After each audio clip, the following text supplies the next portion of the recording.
Vous informer, c'est nos devoirs, mesdames et messieurs. Bienvenue à toutes et à tous dans cette revue de presse de ce vendredi 19 septembre 2025. Commençons par ce titre du tabloïd Info 27. Tshisekedi Ramaphosa donne un nouvel élan à leur coopération stratégique, rapporte le quotidien d'information rurale Info 27. Encore notre confrère Félix Antoine Tshisekedi Tshilombo a été accueilli à l'aéroport militaire de Pretoria par Thandi Moreka, vice-ministre sud-africaine des Affaires étrangères, avant d'être conduit directement au palais présidentiel de Mlamba Lopfu. Le président congolais a participé à un entretien en tête-à-tête avec Cyril Ramaphosa, suivi d'un déjeuner de travail de plus de 2 heures. Cette rencontre, nous dit Info 27, dans la continuité des relations privilégiées entre Kinshasa et Pretoria, a porté sur des sujets stratégiques d'intérêt commun. Sans déclaration publique, les entourages de 2 chefs d'État ont précisé que les discussions concernaient les domaines politiques, diplomatiques, économiques et sécurité ainsi que les enjeux régionaux. Autre chapitre, Kalemie, la première ministre Julius Minotsuluka lance une série de chantiers stratégiques pour le développement du Tanganyika, rapporte le site d'information générale bifoinfo.net. En quoi ceci d'information générale, la mission officielle dans la province du Tanganyika. La première ministre Julius Minotsuluka procédé ce mercredi au lancement de plusieurs chantiers d'envergure aux côtés du ministre des Infrastructures et Travaux Publics, John Banzalunda, et l'était également accompagné de Guilain Nyembo, ministre du Plan, et de Ferdinand Massamba, ministre du Travail.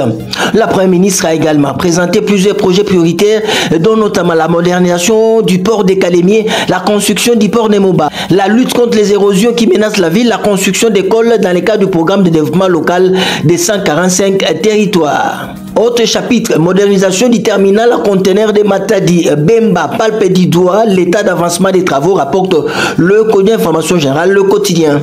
Jean-Pierre Bemba Gombo, vice-premier ministre, ministre des Transports, Voies de Communication et des Enclavements, a effectué une visite de travail ce mercredi 7 septembre 2025 au port maritime international de Matadi, rapporte le quotidien. Au menu, les travaux de modernisation du terminal à conteneurs concédé à la multinationale Matadi Corridor Terminaux à conteneurs MCTC au terme d'un contrat gagnant-gagnant signé avec le gouvernement de la République dans le seul et grand souci du chef de l'État de voir les installations portuaires de la RDC répondre aux normes internationales. Autre sujet, les M23 montrent les biceps avec la présentation de plus de 7000 combattants. Patrick Mouyaya, un montage grossier, titre les tribles de l'information générale Congo Nouveau. Alors que les rebelles de la FC M23 tentent de montrer le biceps en présentant de nouveaux commandos formés dans les camps de Rumangabo, le ministre de la Communication et porte-parole du gouvernement, Patrick Mouyaya Katembo, a réagi le 17 septembre dernier, dénonçant un montage grossier de la part de ces rebelles. Ces images largement relayées sur les réseaux sociaux montrant des colonnes de combattants fraîchement formés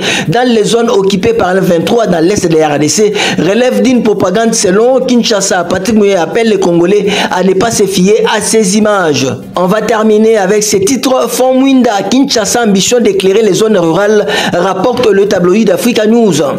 Le ministre des Ressources hydrauliques et de l'électricité, Aimé Sakombi Molendo, a lancé le premier appel à projet du Fonds Mwinda ce mercredi 7 septembre au fleuve Congo Hôtel à Kinshasa. Cet événement a eu lieu en présence des représentants de la Banque mondiale, de la Global Energy Alliance for People and Planet et d'autres partenaires techniques et financiers. Établi en 2020 et doté de 5 millions de dollars en 2021, le Fonds Mwinda est géré par l'Agence nationale de l'électrification et des services énergétiques en milieu rural et périurbain en serre. Le Fonds Mwinda repose sur 4 leviers principaux: des subventions de démarrage, des subventions basées sur les résultats, des mécanismes de partage des risques et des appels à projets compétitifs. On est donc fini. Pour cette revue de presse, prenons rendez-vous pour la semaine prochaine, tous derrière nos phares d'essai. Bendele Kouyate, Congolais Téléma.